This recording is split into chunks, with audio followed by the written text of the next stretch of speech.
വീടിന്റെ 4 ഭാഗത്തും കണ്ണു വേണം. ഏത് ഭാഗത്തു നിന്നാണ് അറ്റാക്ക് വരിക എന്ന് എനിക്ക് പറയാൻ പറ്റില്ല. എനിക്കും പറയാൻ പറ്റില്ല. നമ്മുടെ ഈ നീക്കം അവൻ ടിവിയിൽ കൂടി കാണുന്നുണ്ടോ എന്നാണ് എന്റെ പേടി. എനിക്കുമുണ്ട് പേടി. മേനോൻ ഷർട്ട് ഇടാതാണ് നിൽക്കുന്നതെങ്കിൽ മുതുകിന് താഴെയുള്ള മുറിവ് നമുക്ക് കാണാൻ പറ്റും. എങ്കിൽ രക്ഷപ്പെട്ടു. ആ ക്യാമറ എടുത്തിരുന്നെങ്കിൽ മുതുകിന് താഴെയുള്ള മുറിവിന്റെ ഒരു ഫോട്ടോ എടുക്കാമായിരുന്നു. ഞാനത് മറന്നു. ഞാൻ മറന്നു. ഇത് തന്നെയാണോ മേനോന്റെ വീട്? സാരല്ല, പൂച്ചയാണ്. No problem. കമാൻ.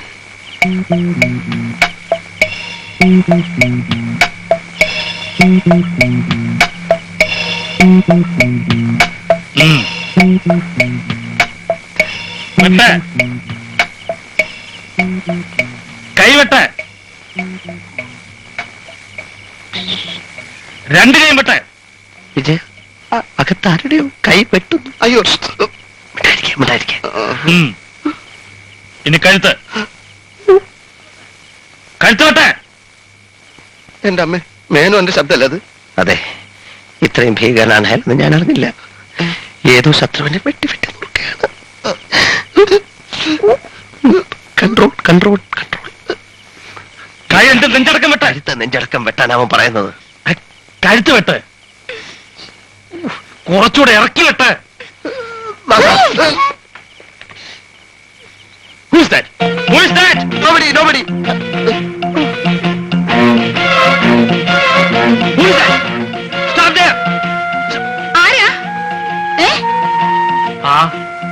ആരെ രണ്ടുപേർ ഓടുന്ന കണ്ടു. വല്ല കള്ളന്മാരുമായിരിക്കും. നിങ്ങളിക്ക് പോരെ. അവന്മാരുടെ കൈ വല്ല കത്തിയോ തോക്കോ ഒക്കെ കാണും.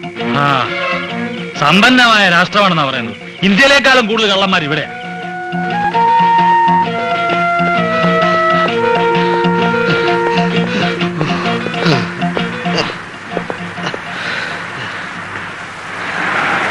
സ്വന്തം വീട്ടിനകത്ത് വെച്ച് മനുഷ്യരെ കൊന്നൊടുക്കുന്നവൻ ഭയങ്കരൻ തന്നെ വിജയ, ഭയങ്കരൻ തന്നെ. അവൻ നമ്മളെ ചേസ് ചെയ്യൂ. എനിക്കതല്ല അത്ഭുതം. അവനെ കണ്ടുപിടിക്കാമെന്ന സിഐഡികളാണ് നമ്മളെന്ന് അറിഞ്ഞിട്ടും നമ്മളെ അവൻ തട്ടായിരുന്നുണ്ട്. നീഗ്രോളെ വിട്ട് തട്ടാൻ നോക്കിയില്ലേ?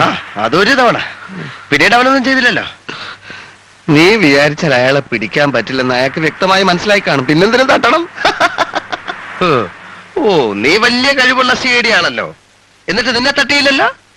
എടാ, കഴിവിന്റെ കാര്യമൊക്കെ ഞാൻ അവനെ പിടിക്കുമ്പോ നിനക്ക് മനസ്സിലാവും. പിടിക്കും പിടിക്കും. എവിടെയാ പിടിക്കുന്നതെന്ന് നേരത്തെ പറയണം.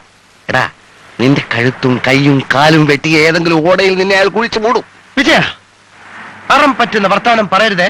പറയിപ്പിക്കുകയാണല്ലോ. എങ്ങനെയെങ്കിലും ഇവനെ ഒതുക്കിയേ. ഈ കേസിൽ നമ്മൾ ഒതുങ്ങേ ഉള്ളൂ. എത്രയും പെട്ടെന്ന് നമുക്ക് കീഴടങ്ങാം. നമ്മൾ കിരീട് അന്വേഷിക്കുന്ന പരിപാടി മതിയാക്കി എന്ന് അയാളോട് ചെന്ന് പറയാം. എന്നാലേ ജീവനോടെ ഇന്ത്യയിലേക്ക് നമുക്ക് തിരിച്ചു പോകാൻ പറ്റുള്ളൂ. അന്വേഷണം മതിയാക്കിയെന്ന് അയാളോട് പറയുന്നത് നല്ലതാണ്. Correct correct. പക്ഷെ വൈകുന്നേരം വരെ വെള്ളം കോരിയിട്ട് വൈകിട്ട് കലമിട്ട് ഉടയ്ക്കണോ?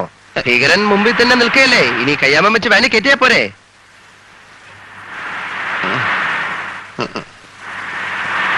തെളിവോടെ പിടിക്കണമെങ്കിൽ ഇപ്പൊ തന്നെ നമുക്ക് അമേരിക്കൻ പോലീസിന് വിവരം അറിയിക്കണം. അവനോടെ കൊന്നോണ്ടിരിക്കുകയാണല്ലോ മനുഷ്യനെ. ആളെ കൊല്ലുന്നതല്ല നമ്മുടെ തെളിവ്. അയാൾ എത്ര പേര് വേണമെങ്കിലും കൊന്നോട്ടെ. നമുക്ക് പ്രധാനം അയാളുടെ മുതുകിന് താഴെ ഒരു മുറിവുണ്ടോ, നമ്മുടെ കയ്യിലുള്ള കീറ തുണിയുടെ ബാക്കി ഭാഗം എവിടുണ്ട്. എടാ, മാത്രവുമല്ല, അമേരിക്കൻ പോലീസ് അയാളെ പിടിച്ചാൽ കംപ്ലീറ്റ് ക്രെഡിറ്റ് അവർക്ക് പോവില്ലേ? മനസ്സിലായോ? അത് കറക്റ്റാ.